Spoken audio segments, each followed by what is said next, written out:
The journey is conversations with ordinary people about stories of transformation and how we may have had setbacks in our life and how we persevered through those, how we've learned from those obstacles, and how they've maybe helped us on our path today.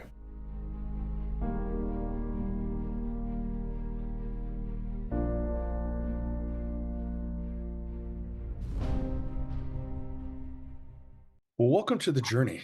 My name is Kevin Polky, and I am the host of the journey. And we have a special guest with us today, Carson Hall. And I had met Carson a few weeks ago.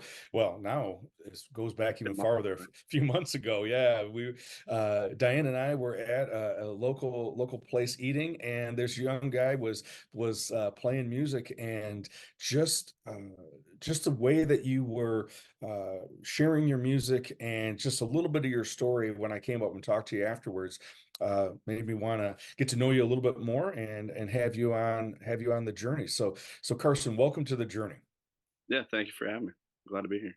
Yeah. So when you're not playing music, and maybe that is going to be the answer in itself, but what do you do for fun when you have an opportunity to have fun? What do you do for fun?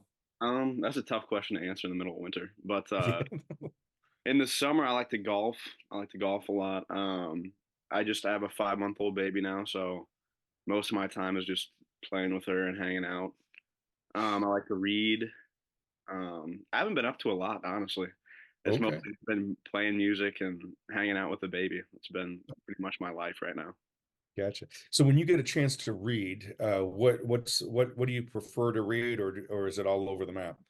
It's mostly fiction. I've tried to read nonfiction. I cannot do it. It's like just the facts, all that stuff. But yeah, I like a lot of like old literature, like um, Arthur Conan Doyle, Sherlock Holmes, that kind of stuff. Oh, I nice. like stuff that kind of just tells a story.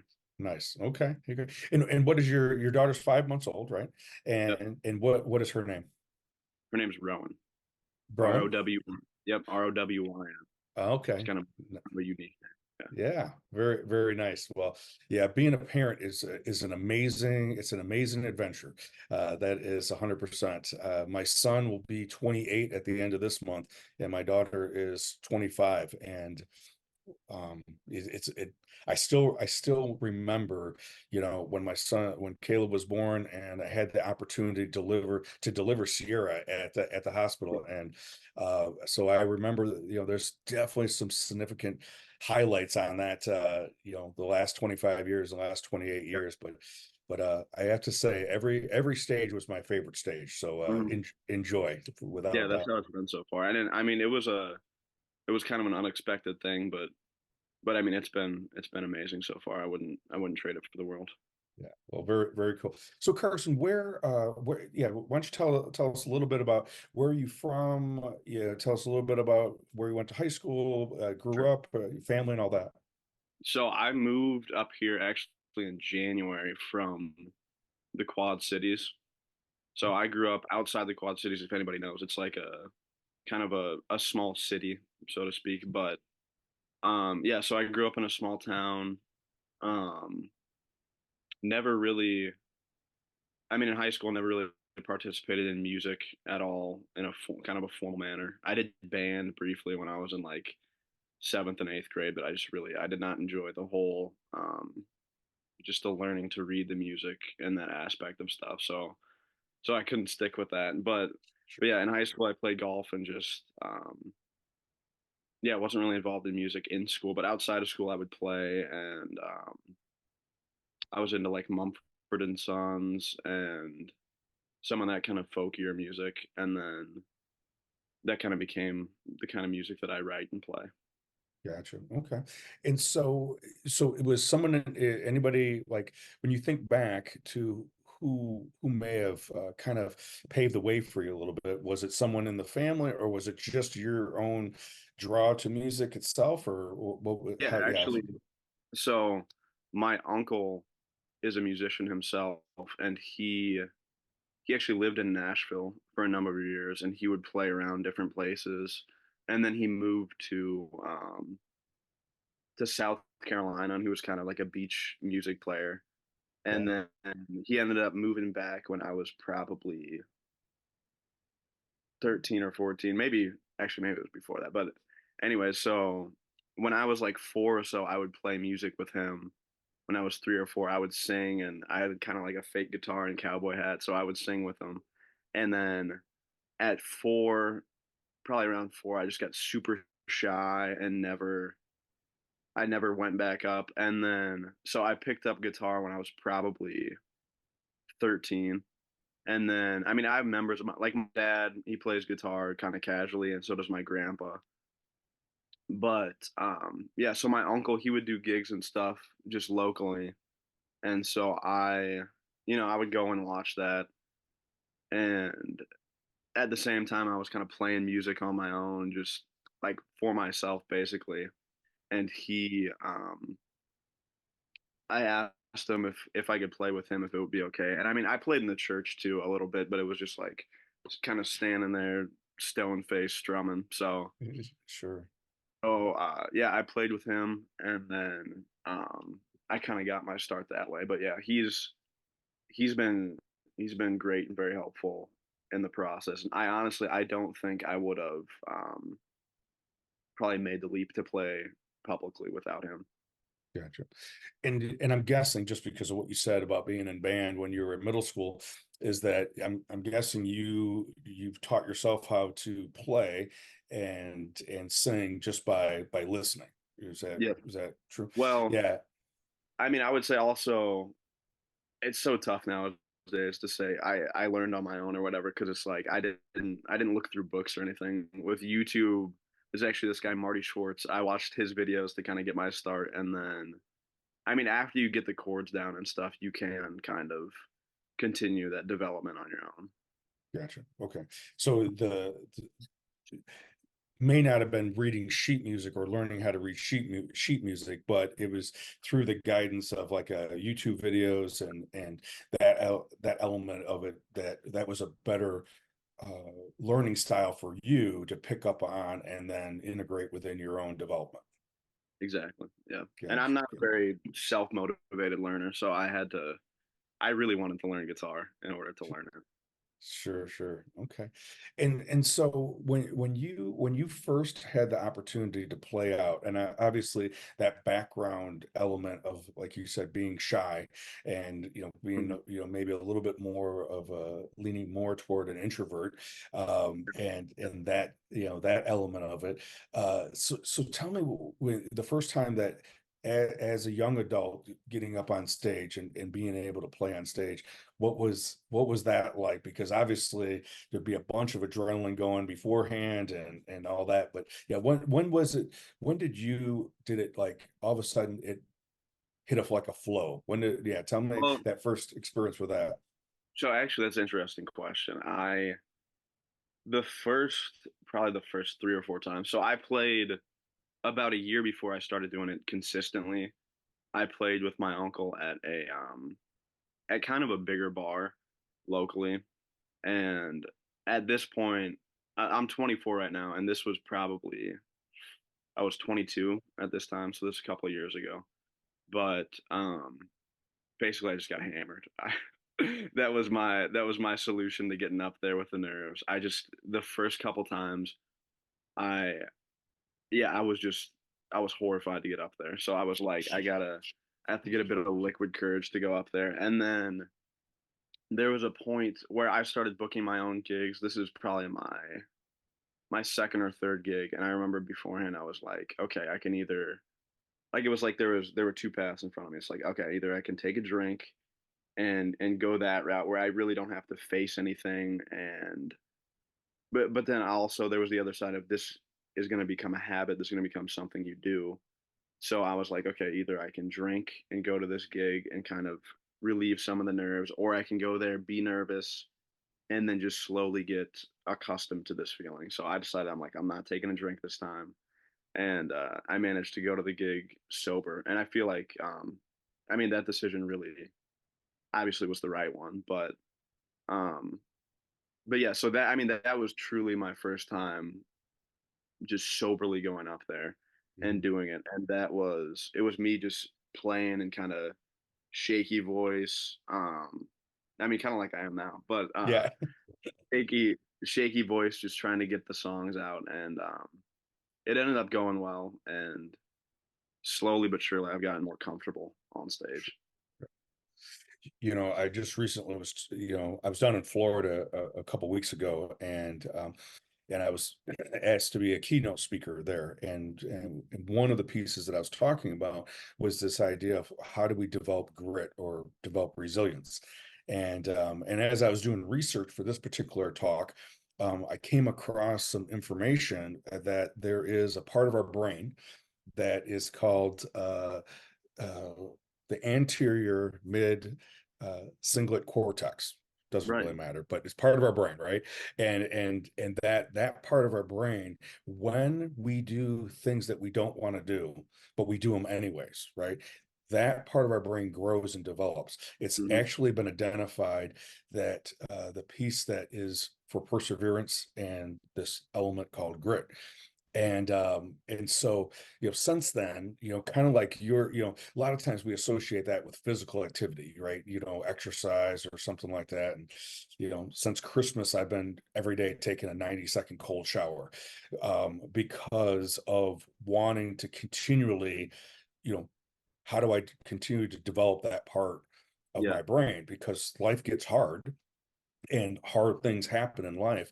And either we're going to take that, like you said, take that path that appears to be easier by taking, drinks to get up there. But then, like you said it great, because it ends up being a shortcut that the only way to get back on stage is to do the same thing you did the last time to get back up on stage.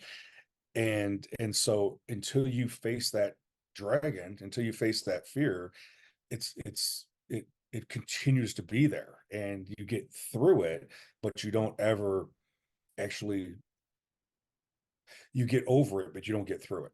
I Yeah. guess that's probably the best way to say it. So now that was a year and a half, 2 years ago. And so now what has it been like when how often, as on a general month, how often do you get an opportunity to play out? Um, I mean, usually it's anywhere from like 5 to 10, maybe. I mean, some months maybe even 15 times. But yeah, I was gonna say also, it's funny you mentioned that because I listened to the Huberman podcast and he was Yeah. talking about that. Yeah, he was talking about that part of the brain. So I had no idea that that existed, but I'm definitely, yeah, I'm trying to develop that right now. Um, That was it. That's how I learned about it, through the David Goggins just talking to interview. Gaga. Yeah, yeah. And Yeah. so that was exactly where I learned, and then I did some research on it and started utilizing it in some of my talks. So, But yeah, I had never heard of that in my bachelor's psychology, but I mhm. mean I didn't hear about a lot of things, but yeah, so I'll play probably 10 to, I guess, 5 to 15 times a month. And then I'll also, on top of that, I'll play like nursing home gigs and things like that. So, but yeah, usually I'm mostly playing around like local bars and restaurants and stuff like that. But actually, so about a month ago, I would say, I played, or I guess probably a few weeks ago, I played at Jack's Pub in Rockford, and we did a songwriters night where there were four of us that played our own original music for about, I think, 35 minutes. And so that was a really cool event for me, and it was something different. So I played first, and then these three other artists played, and then we all played together. So that's, I mean, something like that is what I would really love to do. Play original stuff and have people actually kind of engaged with it. But I mean, right now, I try to play as much of my original stuff in my sets as I can, Gotcha. just generally. Yeah. And so going back to that idea of when, now that you have, obviously, the more exposure, right, is really what, the more times that we, yeah, I can't say that, over the past month, coming up on 2 months, I can't say that I look forward to taking those cold showers, right? Because I still, I'll get ready to turn that dial, and I'm still thinking, maybe it won't be this cold, maybe it won't be that cold. And every time it's bam. But Yeah. but I like the results of it, right? And so and the more times that you expose yourself to something, the more times that you do something, obviously that adrenaline, or that fear of it, goes down, and all the lies that our thinking tells us, it starts dissipating. And have you, now that it's been as many times you are now, and you get to practice as much as you're doing, right? The nursing homes or bars or restaurants or whatever it may be, when you connect with the audience, tell us a little bit about when you notice that connection's happening and things are just flowing. I mean, usually, for me at least, usually that happens in smaller venues. So like after the Vine's a place I play where I mean it's like a small wine shop. There are usually maybe 10 to 20 people there. And so there'll be usually there's a group in the front of people and I kind of get to know them throughout the gig and play some of my own music for them. But right now, I mean the thing that has become difficult for me is I mean there are a few things. Number one is the crowd work. That's where I'm really kind of having a hurdle that I need to get over right now because I mean for me the music has become the easy part. I mean obviously that's the part I love and enjoy and want to share with people, but the aspect of being like, hey everybody, I'm Carson Hall, trying to do all that stuff is where I have kind of a hiccup and hold up doing that. And it's the same with kind of like the self-marketing, self-promoting. I just enjoy writing, playing music, playing the covers I like. So it's like being a musician, it comes with all these other things that I really didn't anticipate or, even want to do. But in order to grow, I'm gonna have to kind of just run at that full force and try to just, I mean, do it, I guess is the short way of saying it. Sure. Yeah. And I totally get it as a therapist. When I first started my agency, you know, asking for money, right? For the copay, that was the hardest thing in the world. And because it was like I felt bad for that element, though that's how I was making a living, and so and it wasn't like I didn't value my time, but thinking back about it, I probably struggled with somewhere in there. I did struggle with monetizing the value of me sharing time with people talking, and I Yep. think that was the biggest struggle. And for me, I ended up hiring somebody that ran the front desk so that I just didn't have to work with that. And so I agree with you. I still have, that's been a stumbling block for me at times. Like I was going back to, I was down in Florida, and I was talking, and we were all finished up. That was the last, it was the last day, and the lady that was one of the people that helped get me down there, she goes, Kevin, you way undercharge. And I was like, tell me more.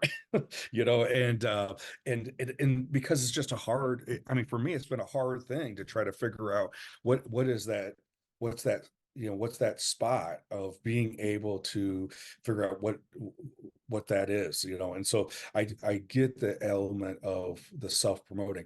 Someone told me, or I heard, it's probably more I heard on either a podcast or a book or something like that, an audiobook or whatever, that that and it helped me at least initially get over that, is that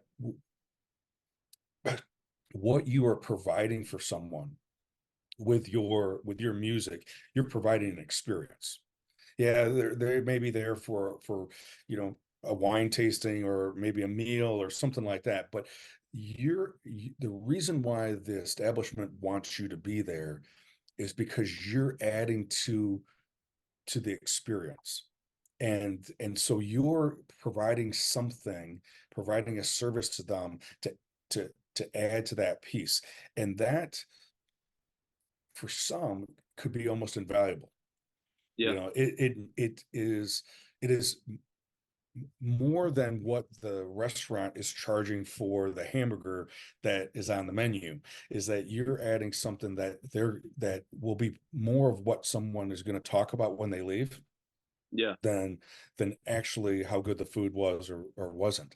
And so being able to give something to someone, that is really what you're providing with your music, with your song, but it's an experience. And to try to figure out where that sweet spot of monetizing that or promoting that, I would really encourage you to, as you reframe it, is that, if you don't let people know what you do, and where you could do it, then Hmm. they're actually going to potentially, or their customers are going to potentially miss out on that experience.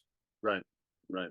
And I mean, it's a shared experience too, which is kind of the cool thing. Like with, everybody's eating, everyone's getting different meals or whatever, but they can all share the music that's playing. And I feel like, I mean, I really feel that when I play like the nursing homes and stuff like that, which obviously I charge much less to play there, um but yeah, I can tell that they truly appreciate it. And I've heard they talk about it afterwards for a long time. So that, yeah, I mean, that part does feel good, but it's still, it's like you said, I mean, it feels odd to even charge money for something that I just would do for free. But it's like, you have to pay the bills and all that. But yeah, I just enjoy doing it. So it does make it kind of difficult to be like, yeah, I charge this much. But yeah, I've heard the same thing where they're like, you charge way less than everybody else, and I'm like, well, I mean, that's good because I mean, maybe they'll come to me first, but also I don't want it to be um, where I guess I'm like undercharging by a lot, where it's kind of out of the norm. Yeah.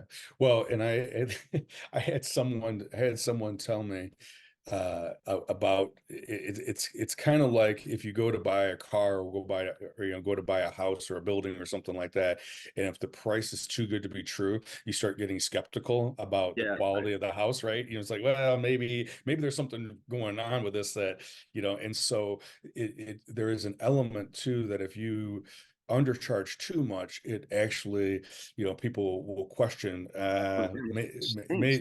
That probably is yeah. terrible. Yeah. Exactly. So, um, I know you had mentioned earlier that you have your guitar nearby and that you potentially wanted to possibly play a Yeah. song for us. So, yeah, why don't you tell us what you're thinking and what song? Yeah, tell us a little bit about what you want to play. Hopefully I'm tuned up here. So the one thing I'll say, I was just thinking about this morning. I never really have an intention when if I'm writing a song. I never think, oh, I'd like to write a song about this. I kind of just sit here and I just strum some stuff and whatever comes out comes out. So this one right now the working title is God Only Knows, but that's as you might know, the Beach Boys, one of their most popular songs. So I'm working on finding a new name for it. Okay. But this one, not to be morbid, I guess, but I mean it is by definition, but it's kind of about death and how the soul kind of lives on. And we're not, we don't know where that might be. But I mean, this is at least I'll caveat this with it's my belief. But yeah, so it's kind of about that. So Okay. Perfect.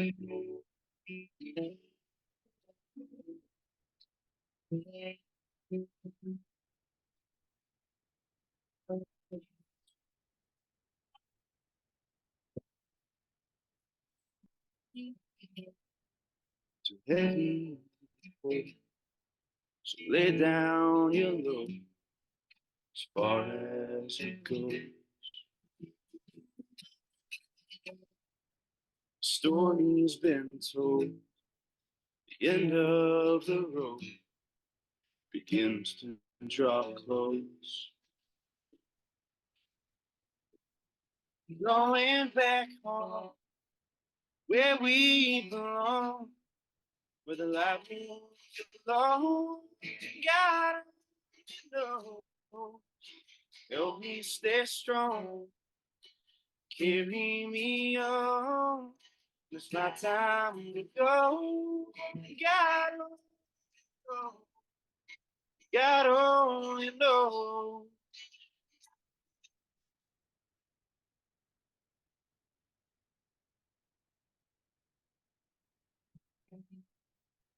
Amen, you know, etched on stone, words and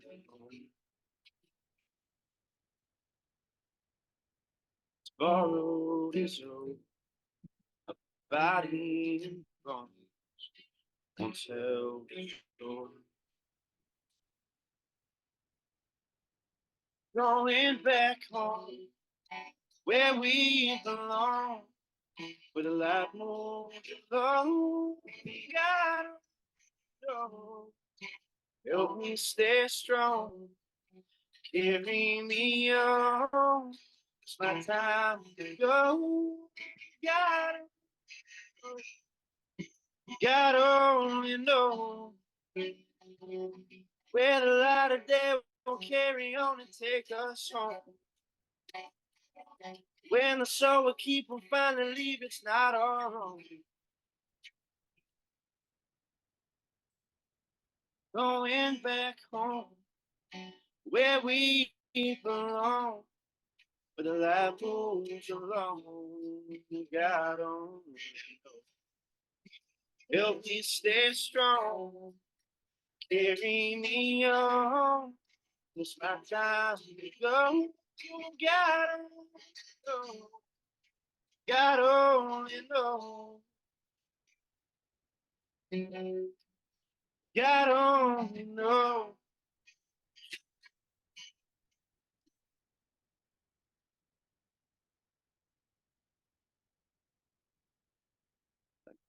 That was awesome, man. Thank you. Yeah, my voice isn't exactly warmed up right now, but Yeah, uh, no, you sounded great. It was a little bit hard for us to hear the guitar, but we definitely could hear, all the lyrics. I think it had to do with okay, the good. the way the microphone was and everything. But no, I from what I was able to pick up on that, well, what it instantly reminded me of, Carson, is that time we were at Scoreboard, and I was like, I need to go talk to this guy afterwards, and so thank you very much for sharing that song and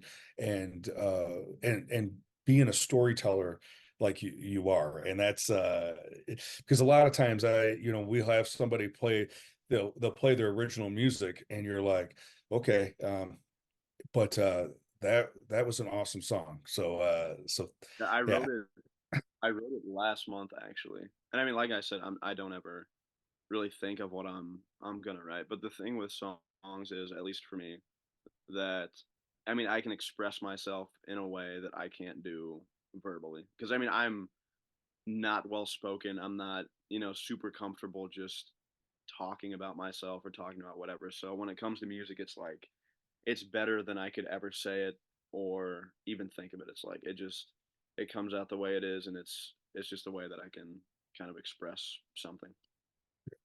Well, and I know we were talking earlier. That's one of the big things. I just had a friend of mine who I'm doing some projects with in the last episode. Her name's Irene, and she has a project that she's working on called Irene's Entropy.